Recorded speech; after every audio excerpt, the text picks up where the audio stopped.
Yo, what's good, Exiles? In today's video, I will show you my shield charge stomping ground leveling guide for warrior. You could probably use it on any class or on the melee side. And this will be a great pair with a disengage, but it's impossible to showcase as both skills have cooldown. Now, shield charge is not with cooldown. Next patch, they are removing it. Well, they're reducing its damage as well, but that is understandable. And now it will deal more damage the distance you travel with the skill, which is multiplicative and has a great synergy with Disengage. I will show you later in the game with Temporalis that reduces cooldown on the skills. It's somewhat possible to showcase, so you will see that as well in a bit.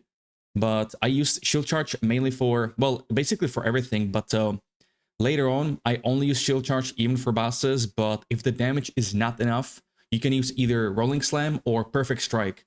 Perfect Strike is getting nerfed with damage, but it will still be good for bosses. So these two skills, you will see also later in the planner. I picked them. You can choose one of those, so single target.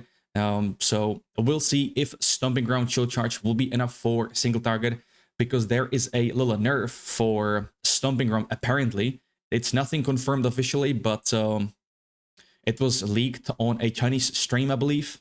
It actually reads like this. Let me show you. The attack damage is 100% of the basic standard weapon damage. So I think early on this will be fine, but for endgame scaling, this could probably be bad. But this is just, this is just not wishful thinking, but it could happen. So on this build, on this run, I tried to pick not as many strength nodes because Stomping Ground right now does scale from strength. So right now we can see only 2 nodes. And the most important thing for shield charge, the damage is scaling off from armor on the shield. So you need to focus on that. You need to try to get a shield with a lot of armor. Now, on this playthrough, I had a super bad shield. I was super unlucky. I had no armor increase on the shield, no prefix. So the damage wasn't as high. Maybe this one is actually, oh, this one was, I had a good shield for this fight. I had a good one. Dropped the fresh one. So yeah, you can see, he can 3 triple shield charge on the boss, man. He didn't, yeah, it's crazy. Actually crazy. But this is the current version of the shield charge, right? We still are not sure, don't know how that will perform. Let me fast forward a little bit. Here I dropped the Rolling Slam, so only the shield charge. I still keep Bone Shatter because that has pretty good synergy. Sometimes if you don't kill enemies with shield charge, they will be primed for stuns, so you can just proc them with Bone Shatter, so it's pretty good. Also, a little tip for this area, now that we will start from scratch. This area, it's just Act 2 before the mine. It has very high chance of dropping both Whetstone Blacksmith and Armor Scraps. That's for quality for both armor and weapon. That's what I found out for a long time, actually. That's pretty good. But anyways, I'll take you to the planner, and we will talk about some of the stuff. Some of the things. So, Shield Charge, I will show you first. It got the damage nerf right here, but it has no cooldown, and you will deal more damage the distance you travel with this ability. There is a quality up to 40% based on the distance traveled, which is insane. And as the build in the skill itself is 100% more damage. And actually, I can show you in the game right now how it looks with the Disengage, which is what I probably will do. It's also level 1 skill gem. Shield Charge is level 2, I believe, but yeah, it has travel skill tag on the Disengage right here, same as Shield Charge. So you can apply Stomping Ground, and so what you will do is basically just shield Charge like that, and then Disengage, Shield Charge again, and Disengage. It's kind of weird to showcase this like this, Shield Charge, Disengage, right? You can do this back and forth. I'm pretty sure, although Disengage might have a cooldown early on. So you could do it like in between, like 2 shield charge into Disengage, 2 shield charge, Disengage. So there'll be a rotation for single target. This also procs the Stomping Ground, as you can see. So that should be pretty good.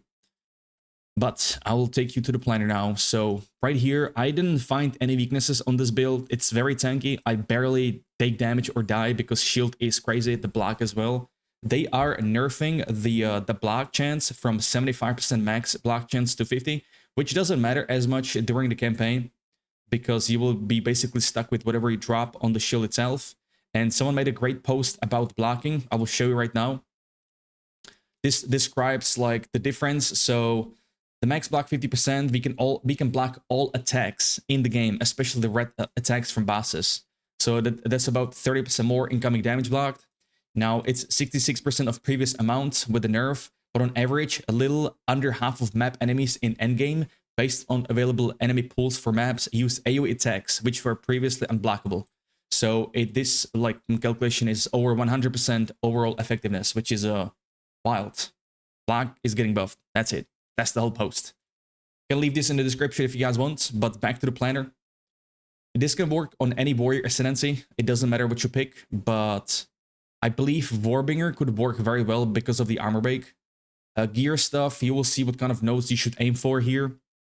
Didn't really put any uniques because that's too RNG, especially for SSF, so just try to focus on these nodes. We will also, I need to add to armor, there is the new buff to armor where armor will apply to elemental hits, but we'll see how strong that is. We don't really think it's gonna be strong. Now, onto the skill gems. Single target. You can choose between Rolling Slam and Perfect Strike. I talk about it here as well.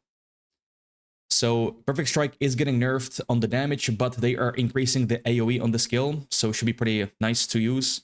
On the Rolling Slam, Perfect Strike, we go with Martial Tempo to be faster. We go with Fire Infusion for big damage because we have Infinite Cry, which is fire damage. And they are somewhat buffing / nerfing Infinite Cry, but it will basically empower more your attacks. It depends on the power on the enemies, I believe. If you're like closer, let me really quickly check this one. Empowers per 10 enemy in range, counting up to 50 power, right? The more if you have the endurance charges. And yeah, you deal up to 49% damage. I have a tech on current live server in the game right now that I have 90% chance of not consuming the empowerment from Infinite Cry. With the new addition to exceptional items having 3 sockets on gloves, we will be most likely able to have infinite charge empowerment count from Warcries. I will make a separate video for that, but it's actually insane. And there is 2 ways to go about it, but yeah, I will make a separate video about that. So that should be pretty crazy. And the last one, Brink is very good on Rolling Slam because we always use Bone Shatter after the first hit of Rolling Slam. So if you have 2 powerful weapons, you will stun enemies with Rolling Slam and you will not be able to use Bone Shatter. That's not what we want. So Brink is very, very good. That means that you will not be able to stun with Rolling Slam, but you will deal more damage to heavy stun enemies. Very good for bosses. Now, Shield Charge, Disengage, our main clear ability, maybe even single target. So you want to get Stomping Ground for both of these abilities. Martial Tempo again for attack speed. And Rage is getting changed. Rage will give you damage if you don't have full stacks. Default stacks are 30, and it seems to be multiplicative damage as well. So this could be very good. Rage support gems could be very good. Not sure if this is on level 1 Rage or on level 2, because now support gems, some of them have levels, but we shall see about it. Overall, Rage is very good buff. Infinite Cry, you want to go with Premeditation. Ingenuity, this is, I believe, level 2 support gem, so that's later in the game. And Raging Cry, same story, will give you Rage. But Premeditation, multiplicative damage, good stuff.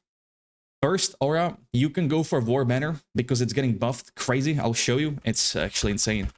They are increasing the attack power, attack damage by 25, up to 25%. It's multiplicative again. Gives you accuracy and gives you attack speed. That's a new one. It didn't do attack speed, didn't give you attack speed before, so that's massive. Now, how banners work, you kill enemies, you hit bosses, you generate glory. Once you have enough glory, you drop the banner, go at it. And I believe the buffs linger on you if you go out of the aura. I'm not sure though. Might be the change. So Spirit Gems, again, I talked about it. Now, Orb of Storms will serve us as a rage regen and life regen. It's available on very low level because Solar Orb is getting moved to a weapon, to a staff, so it won't be an active skill gem. So we will replace it with Orb of Storm. We will not be able to ignite with this because Solar Orb was super easy to ignite, but weapon swap is instant, so I can imagine using this on the weapon swap, honestly, because it's very powerful for fire builds, which warrior theme is fire. Gem quality, I like Infinite Cry with the change because it will increase your damage a lot, and Rolling Slam is good as well because the change also, you will have stun threshold, which means you will get, it will be harder to stun you from monsters, which is very good. Now, Giant's Blood is getting a massive nerf. I will show you actually right here, but I believe there is a reason. So your life from Giant's Blood from Strength will be halved, right? But I think there is a reason they are adding life nodes. It was kind of confirmed by Jonathan in one of the interviews. And we also seen that there is on the dexterity side tree, there is you get 1 life per 4 dexterity, which is not crazy, but you can imagine there are more life nodes. I'm pretty sure they will not do such a huge nerf out of the blue for no reason. So don't despair, boys. Warrior will be fine. Another option for Rolling Slam later on at higher levels is to go for Aftershocks. This is my favorite one with the Aftershock support gem. Reverberate as well. That scales the chance for Aftershocks with the total attack time on Rolling Slam. And they increase the total attack time on this ability. But they are there is no attack speed penalty anymore, like there was before Rolling Slam. Right here. More attack time, but no longer attack speed penalties, so it's pretty good. Or from the showcase, it's faster. Now, Earthbreaker is the Ascendancy on Warrior. You have more chance to get Aftershocks, and Ancestral Empowerment is a AoE increase and multiplicative damage by 30%, which is nice. But Aftershocks only happen for slams, not for shield charge. Passive tree, there is a skill priority what you should go for. Now, I would say Lay Siege and Offensive Stance, leave them as last ones, so I would first rush these nodes and up top. Then I would go here, then I would go Warcry stuff, attack here, and then like Lay Siege, offensive stance. This should get you to around level 60, I believe, or something like that. And the Ascendancy points, first, I write it down here as well. First, you can grab more life during campaign, that's very good. And once you have done your second trial, you want to go with Hulking Form, which is increasing the passive nodes by 50%. On top of all the nerfs they have done in these patch notes, I'm surprised they didn't touch Titan. Like, it's insane. It's actually wild. And then last 2 points, I would recommend the Crushing Blows, so you stun more often. And Surprising Strength. 50% multiplicative damage against heavy stunned enemies is kind of nuts. And you can also grab these nodes. There is 20% again, multiplicative against heavy stun enemies, and it pairs very well with these two. 40% additive, not multiplicative, so it's just 2 points away. So I think heavy stun could be a good theme. There is also a new weapon, a unique weapon. I will show you actually. It is right here. Let me scroll down. It's a new type of mace. It will apply a debuff on the target as well. Where's this bad boy? Right here. So it crushes enemies on a hit. And POB2, Path of Building, it shows that it reduces physical damage reduction on the targets, which means you will deal more damage. And this is the unique weapon, which makes it so when you hit a full life enemy, it heavy stuns. So you can have this on the weapon set too, hit the boss, heavy stun, pop War Cries, Seismic Cry as well, go with the big bonk. I might add Seismic Cry here, but since this is shield charge build, I didn't really put it here, but you can do it as well with the Rolling Slam because Seismic Cry copies your slams, but yeah, the rotation here, Rolling Slam, Perfect Strike for a single target. If it's needed, it might end up, we might end up just using Shield Charge with Disengage as the single target damage could be enough. So you can also use this like on weapon set 2, because weapon swap is instant, no delay. And then on weapon set 1, you can just use Shield Charge and Rolling Slam, or excuse me, Shield Charge and Bone Shatter. If you decide to do that for like AoE. I didn't put Bone Shatter here because I've used it really for like first 10 levels. And then it's not really needed, but you can do that. Orb of Storms, Rage and Life Regen, Infill Cry, massive damage. Always use it for one of these abilities or Shield Charge. And War Banner, big buff, attack speed, damage, accuracy. I did not pick Resolute Technique because this one will now double your accuracy. It doesn't say what it won't do what it says right there. So there is a change to accuracy as well. In the patch notes, I believe it was yesterday. It was like some of the buffs. Right here. Was it not here? Am I blind? Basically, there will be less penalty on melee range with the accuracy, like quite a lot. Quite a lot. A good one. This right here, I'm blind. Yeah, this one right here. So that's why I think we won't need Resolute Technique. Just get accuracy on a ring, gloves, or weapon as a prefix. Should be enough. But if anything, I will just update this build. And I will show you in the game how you can animation cancel Shield Charge with Disengage. You basically press Shield Charge and then right away left click or just click Disengage. It's like that. It's literally like that. it stops your character right away. I still have cooldown on shield charge, so I cannot fully demonstrate how OP this could be, potentially. Even for like proccing non-stop, like, you know, Stomping Ground and just shield charge. I actually don't have Stomping Ground here, do I? On a shield charge. I think I'm lined up. But I could do it like that. You can just, you know, keep spawning Stomping Ground on top of Stomping Ground, so that could be pretty sick. Early on, especially.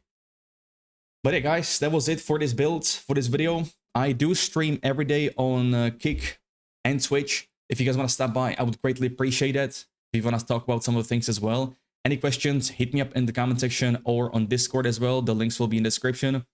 And yeah, with that said, tomorrow I will drop another build. It's a starter, league starter for Earth Shatter, mainly for Warbringer, but it can be also on any class basically.